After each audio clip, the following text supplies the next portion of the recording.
रे मुजीब भाई, क्या है देख लो।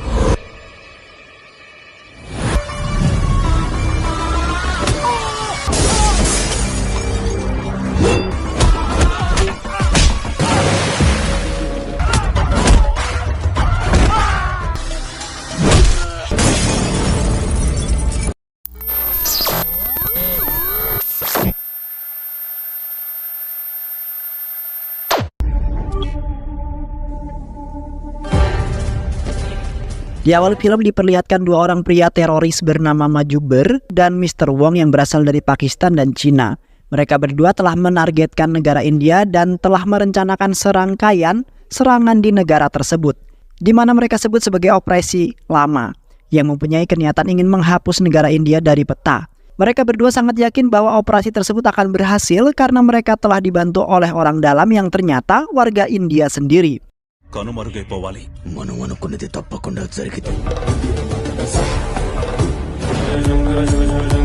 Sementara itu, 3 karyawan muda dari sebuah perusahaan farmasi yang berbasis di Hyderabad telah tewas terbunuh. Yang kini, Mr. Wong berasumsi bahwa ia akan segera melakukan operasi tersebut sebelum semuanya terlambat, yang menyebabkan kejayaan mereka hilang. Di sisi lain, di kota Hyderabad terdapat seorang karyawan penagih bank bernama Chandu yang sedang dikejar-kejar oleh beberapa preman yang belum membayar pinjaman bank. Alhasil, Chandu menyita kendaraan mereka sebagai jaminan, namun para preman itu malah marah kemudian mengejar Chandu.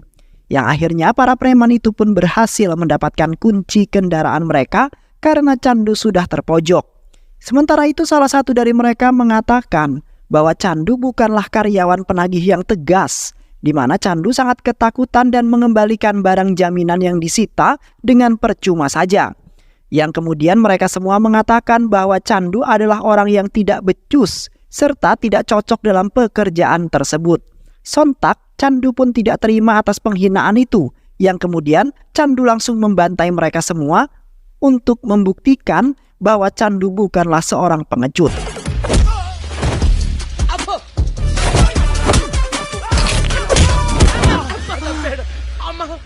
Chandu sengaja mempermainkan para preman itu karena mereka tidak mengetahui kepribadian Chandu serta sifat aslinya Chandu. Yang akhirnya mereka pun ingin membayar tagihan itu dengan raut wajah yang ketakutan dan tidak ingin dipukuli lagi hingga babak belur. Ketika Chandu hendak pergi ke kantor, ibunya seperti biasa telah membawakan makanan dan selalu mengingatkan Chandu untuk memuja Dewa Siwa yang telah memberikan kesejahteraan serta kebahagiaan terhadap keluarga mereka. Namun Chandu seketika bertingkah sangat berbeda, di mana Chandu menatap foto Dewa Siwa dengan sangat sinis, di mana di waktu kecil Chandu telah mengatakan keinginannya kepada Dewa Siwa dan di hadapan ayahnya yang merupakan petugas polisi.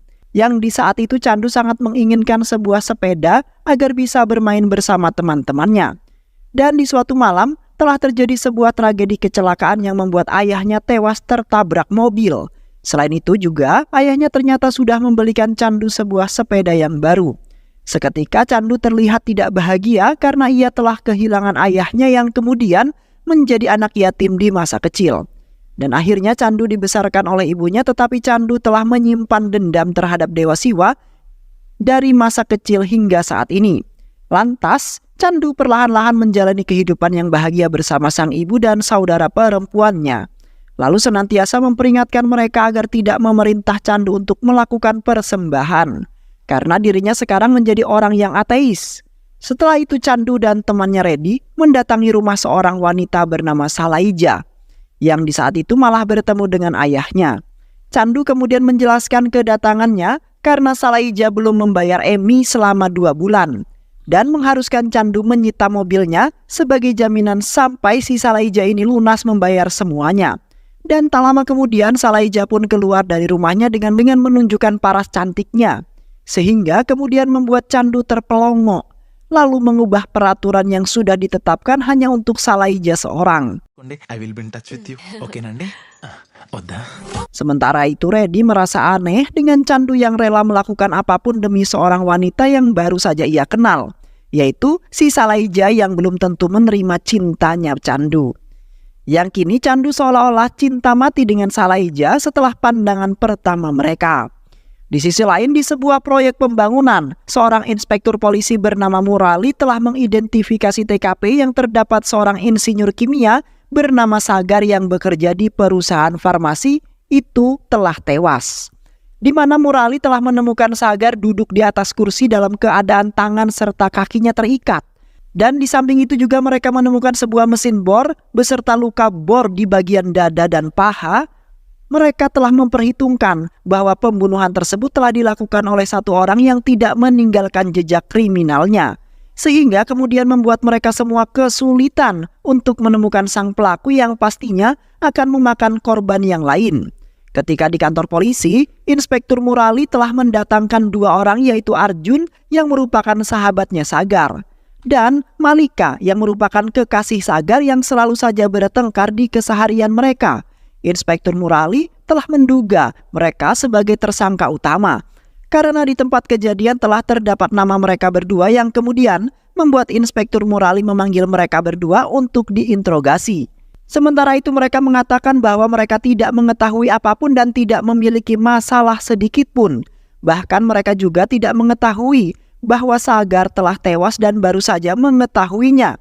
Yang akhirnya Inspektur Murali melepaskan mereka berdua karena mempunyai rencana lain untuk menjebak mereka. Di mana Inspektur Murali mempunyai firasat bahwasannya mereka jugalah yang menjadi dalang dalam pembunuhan Insinyur Sagar. Di samping itu Inspektur Murali mendapati pembunuhan di kediaman rekan kerjanya Sagar. Yang di saat itu terdapat dua polisi yang tewas ketika berupaya menyelamatkan korban yang telah ditembak hingga tewas. Inspektur Murali menyatakan bahwasanya akhir-akhir ini telah terjadi dua pembunuhan yang kemungkinan dilakukan oleh satu orang. Namun di setiap pembunuhan memiliki senjata yang berbeda dan lagi-lagi hanya meninggalkan sebuah tulisan. Seketika, Inspektur Murali memerintahkan pasukan polisinya untuk mencari tahu penyebab kematian kedua ahli sains tersebut. Sekaligus membantu pergerakan para ahli sains yang berada di kota itu agar dapat menemukan pelakunya dengan mudah. Ketika Candu sedang menjemput kekasihnya yaitu Salaija, Candu tiba-tiba saja diserang oleh beberapa preman yang di waktu itu telah dihajar habis-habisan oleh Candu karena belum membayar cicilan. Kini mereka semua ingin membalas dendam dengan memanggil beberapa temannya yang tangguh. Dan kemudian mereka semua bertarung dengan sangat sengit. Namun di saat itu Candu justru kalah.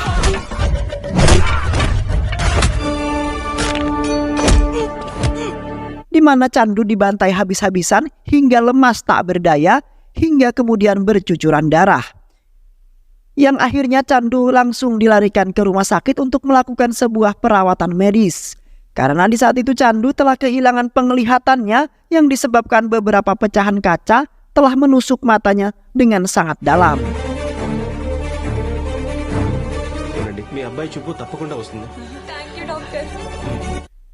Dan setelah itu Candu memutuskan untuk menjalani operasi pergantian mata agar Candu bisa mendapat penglihatannya kembali. Di mana Candu sangat beruntung ada seseorang yang telah mendonorkan matanya.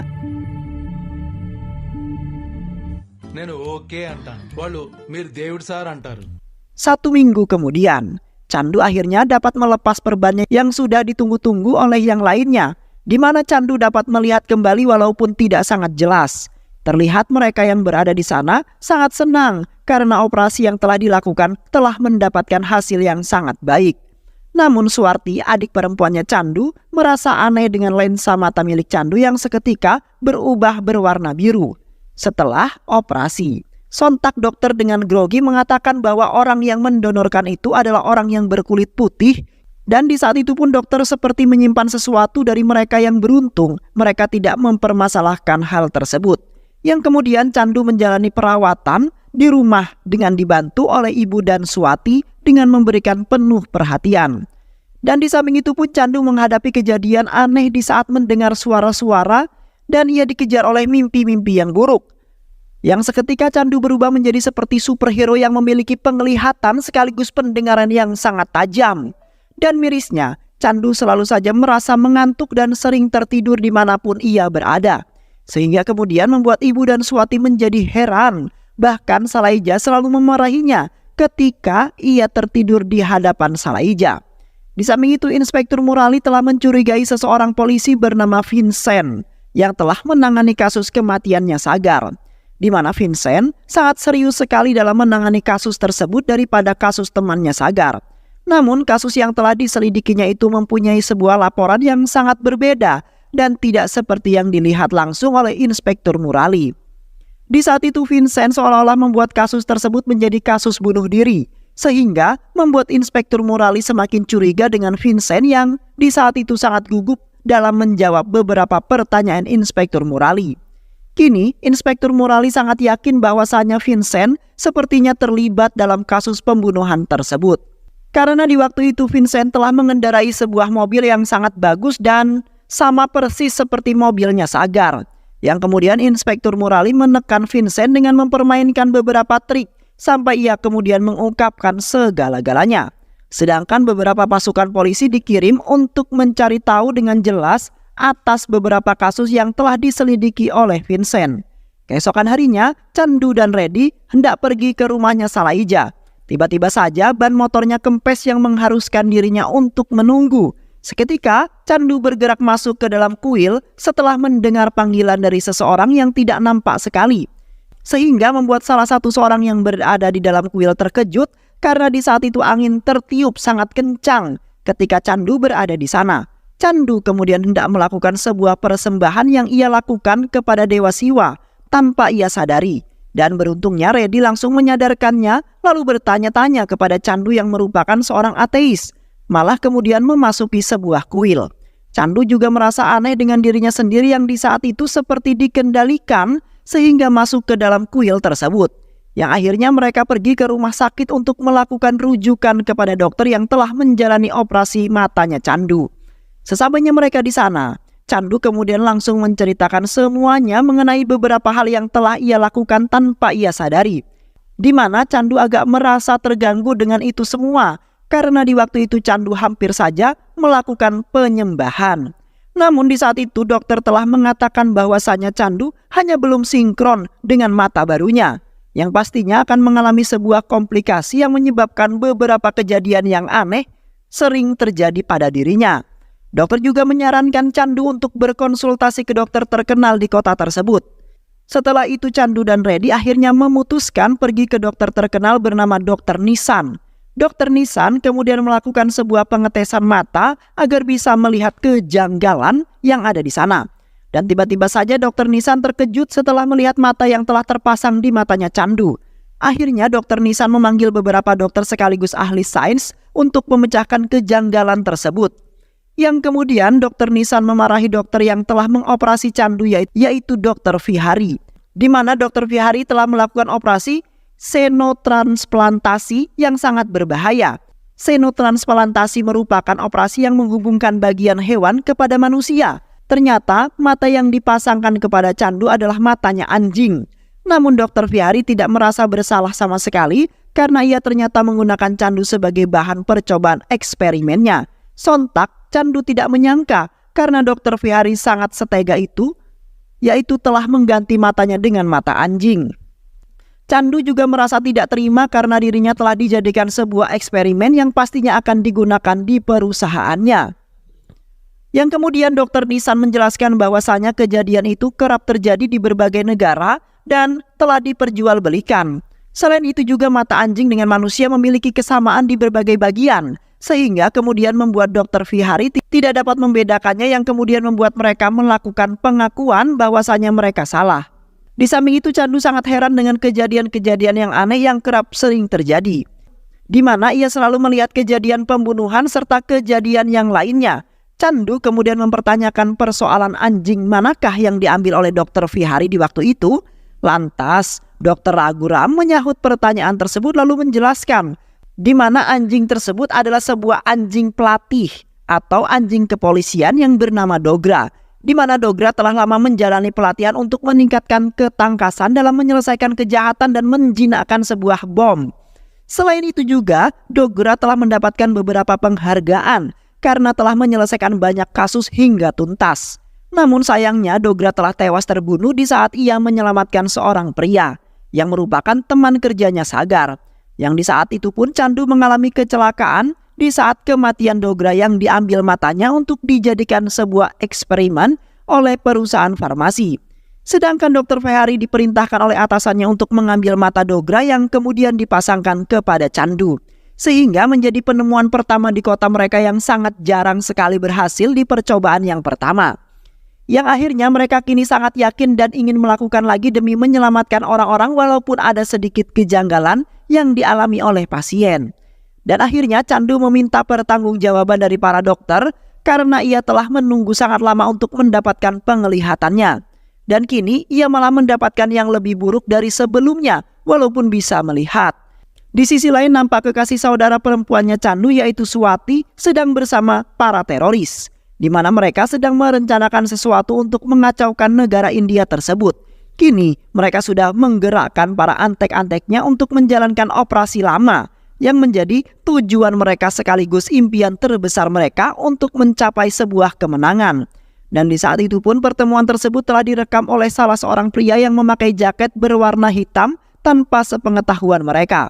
Sepertinya pria berjaket hitam tersebut berniatan untuk menggagalkan misi mereka yang akan mereka lakukan. Di malam harinya, Candu yang hendak pergi ke rumahnya Saleja untuk menjelaskan semuanya, namun di saat itu Candu malah mengejar seorang pria berjaket hitam yang menjadi tersangka dalam pembunuhan yang telah terjadi. Candu kemudian menghampiri pria tersebut yang sedang bersantai bersama teman-temannya di markas mereka. Lantas Candu dengan lantangnya langsung memaksa pria itu untuk mengakui semua pembunuhan yang telah ia lakukan akhir-akhir ini. Namun, pria itu tidak mengakui semua kejahatan itu melainkan malah menghajar Candu karena merasa tidak terima. Awalnya mereka semua kalah dibantai habis-habisan oleh Candu yang sudah murka karena mereka telah melakukan pembunuhan.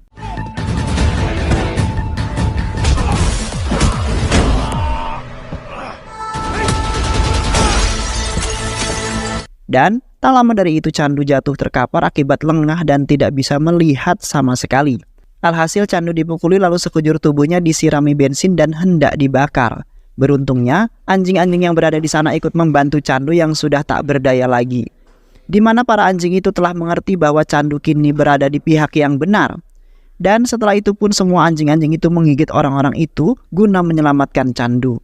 Ketika Candu terbangun, Candu baru menyadari bahwa dirinya sudah berada di rumahnya dengan seketika.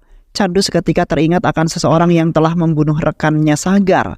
Yang kemudian Candu pergi ke tempat kejadian di mana temannya Sagar beserta polisi dan Dorga telah tewas. Candu tiba-tiba saja teringat akan pembunuhan yang sudah membunuh mereka. Namun Candu tidak sama sekali melihat jelas wajah dari pelaku tersebut dan di saat itu pun Candu hanya melihat beberapa wajah yang menunjukkan bahwa orang-orang tersebut adalah target utama dalam penyelidikan mereka, di mana sebagian orang-orang itu adalah ahli sains yang sampai sekarang ini belum diungkapkan mengenai sisi gelap mereka. Candu sangat kebingungan karena tidak bisa memahami maksud beberapa hal yang muncul melalui ingatan Durga. Keesokan harinya, Candu menemui Dr. Nishan yang mengatakan bahwa mereka semua sudah mempunyai pendonor mata yang cocok untuk Candu. Dr. Nishan juga menyalahkan Dr. Vihari yang sudah melakukan kesalahan namun tidak mau bertanggung jawab. Namun di saat itu Candu tidak menginginkan operasi tersebut karena Candu masih ingin mengungkapkan sesuatu. Di mana ingatan Durga menjadi pemberitahu Candu sebuah pembunuhan yang sampai sekarang dikabarkan sang pelaku belum juga ditemukan. Candu kemudian memutuskan untuk pulang di mana Candu akan mempertimbangkan mengenai operasi tersebut. Dan di saat itu pun Candu seketika memandangi seorang ahli sains bernama Krishna yang pernah nampak dalam ingatannya. Namun Candu lagi-lagi tidak bisa mengingat semua yang muncul secara tiba-tiba. Di mana Candu merasa akan terjadi sesuatu pada Krishna yang di waktu itu masuk ke dalam daftar penjagaan polisi. Di sisi lain, terlihat salah seorang ahli sains yang bersekongkol dengan seorang teroris telah berhasil menyelesaikan eksperimennya. Yang kemudian eksperimen tersebut dikirimkan kepada para teroris yaitu negara Cina dan Pakistan, di mana mereka sedang merencanakan sesuatu dengan memanfaatkan eksperimen tersebut. Terlihat para teroris itu sangat bangga sekali dengan kerja kerasnya yang sejak saat itu berjalan dengan sangat lancar tanpa sepengetahuan orang-orang India. Para teroris benar-benar berencana ingin menghancurkan negara India dan penuh keyakinan mereka semua bisa melakukan berkat dibantu orang dalam, yang nantinya mereka akan memberikan sebuah upah dengan nominal yang sangat besar setelah menyelesaikan operasi mereka hingga tuntas. Sementara itu, Inspektur Murali lagi-lagi mendapati kasus pembunuhan yang sama seperti dua orang di waktu itu, di mana sang pelaku sangat pintar dalam melakukan pembunuhan tersebut. Di saat itu Inspektur Murali baru saja mengetahui bahwasanya korban yang akan ia bantai selanjutnya ternyata sudah berada di setiap pembunuhan. Terlihat sang korban yaitu Krishna mendapati luka gorokan di bagian lehernya dan lagi-lagi sang pelaku tidak meninggalkan jejak apapun. Supaya bisa memudahkan mereka dalam menyelesaikan kasus yang sangat rumit itu, Inspektur Murali sangat bingung karena setiap korban itu terdiri dari beberapa ahli sains, yang kini menjadi topik pembahasan mereka dan menjadi bahan penyelidikan utama mereka yang bisa-bisanya para ahli sains dibunuh tanpa memiliki sebab apapun. Namun Inspektur Murali juga belum menemukan kejanggalan pada Vincent yang masih terlihat mencurigakan. Yang di saat itu Vincent sangat mengenal beberapa korban yang padahal Vincent bukanlah asli penduduk kota tersebut. Keesokan harinya Chandu dan Reddy mendatangi kantor kepolisian untuk menanyakan mengenai kematiannya Dorga, di mana Chandu sangat ingin tahu pelaku di balik pembunuhan Dorga yang membuat Chandu sangat kesal. Inspektur Murali kemudian memotong perkataan mereka di mana Inspektur Murali sangat menyayangi Dorga kesayangannya. Karena Dorga selalu berhasil dalam memecahkan sebuah kasus yang membuat Inspektur Murali sangat bangga dan senang terhadap Dorga. Sayangnya Dorga telah tewas ketika hendak menyelamatkan rekannya Sagar pada waktu itu. Inspektur Murali bersumpah akan membuat sang pembunuh itu akan tewas di tangannya sendiri karena sudah berani-beraninya membunuh Dorga. Akhirnya Chandu dan Reddy memutuskan pergi dari kantor tersebut tanpa menceritakan semua kejadian yang telah ia alami. Sementara itu para agen rahasia sedang mengadakan rapat pembantaian karena saat ini mereka sedang mengetahui bahwasanya negara mereka akan diserang oleh para teroris, di mana penyerangnya tersebut hanya disebabkan oleh perbedaan agama yang menjadi alasan mereka menyerang. Dan tidak hanya itu saja, mereka merasa tersaingi oleh negara India yang mempunyai penduduk yang sangat banyak dan beberapa tempat yang bagus, sehingga membuat para turis dan orang-orang lainnya ikut tertarik oleh negara mereka. Dan di samping itu juga, agen rahasia sudah mengetahui pergerakan para ahli sains yang sedang membuat sesuatu dengan upaya membuat penduduk negara India menjadi melemah dan dapat memudahkan mereka dalam melangsungkan penyerangan, yang kemudian menjadikan peluang bagi para teroris dengan cepat melakukan pemberontakan.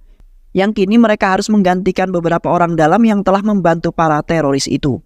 Di samping itu terlihat para teroris beserta pelaku pembunuhan telah menculik kekasihnya Chandu yaitu Salaija. Di saat itu mereka semua akan membunuh Salaija dan menjadikannya sebagai korban terakhir karena sudah berani-beraninya ingin menggagalkan operasi lama. Di mana Salaija telah mengambil buku diary milik Insinyur Sagar secara diam-diam. Dan tak lama kemudian Chandu datang tepat pada waktunya untuk menyelamatkan Salaija. Chandu kini sudah mengetahui semua yang dimaksud oleh Dorga yang ingin mengungkapkan segalanya. Chandu berasumsi bahwa ia akan menggagalkan misi mereka semua dan akan menyelamatkan Salaija. Chandu juga akan menyelesaikan kasus yang kini telah beredar untuk meninggalkan kenangan untuk Dorga. Karena keesokan harinya Chandu akan melakukan operasi dan kini Chandu harus memanfaatkan mata milik Dorga dengan benar. Dan seketika Chandu terkejut setelah melihat sang pelaku yang ternyata adalah Inspektur Murali.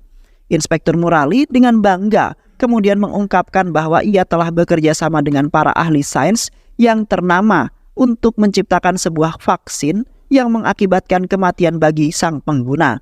Yang kemudian membuat para tentara India pastinya akan membantu menangani pihak rumah sakit dalam insiden kematian secara tiba-tiba tersebut. Sedangkan para teroris akan memanfaatkan kesempatan itu dengan menyerang area perbatasan yang hanya dijaga oleh sebagian pasukan militer saja. Inspektur Murali juga ternyata telah membunuh 3 orang ahli sains yang menurut perkiranya akan merusak rencana mereka. Dengan menggagalkan pembuatan vaksinasi yang sangat mematikan itu, yang saat ini sudah diedarkan sedangkan Salaija menjadi korban yang terakhir. Di malam itu, Chandu nampak sangat kesal setelah mendengar semua pengungkapan itu. Chandu kemudian menghajar mereka semua namun Chandu kalah karena kalah jumlah. Sehingga Chandu di malam itu tidak bisa melakukan perlawanan lagi hingga bercucuran darah. Seketika para pendeta di sana memberikan sebuah mantra yang membuat Chandu terhubung dengan Dewa Siwa yang seketika memberikan sebuah kekuatan. Lantas Chandu pun terbangun dengan kemarahan yang tak terhingga berkat bantuan Dewa Siwa. Chandu kemudian membantai habis mereka semua demi menggagalkan rencana mereka yang akan menghancurkan negara India. Di samping itu juga mereka sudah berani-beraninya mengganggu kekasihnya Salaija hingga pingsan. Yang akhirnya Chandu berhasil mengalahkan mereka semua sekaligus memenggal kepala Inspektur Murali hingga tewas seketika. Beberapa hari kemudian, di mana telah mengabarkan bahwa rencana jahat para teroris sudah digagalkan oleh agen rahasia, yang di saat itu agen rahasia telah menyita ratusan vaksin yang berbahaya dan menjadi salah satu rencana para teroris tersebut. Sedangkan Ranjit, selaku kepala sains terkenal, telah dijebloskan ke dalam penjara karena ikut terlibat dan bersekongkol dengan para teroris itu. Yang akhirnya negara India pun kembali hidup damai seperti biasa berkat candu yang berhasil menggagalkan misi mereka. Baik sahabat, itu lalu cerita film yang berjudul Shivam Baje 2024. Mudah-mudahan sahabat semua terhibur dengan alur cerita film ini. Sehat selalu. Wassalamualaikum warahmatullahi wabarakatuh.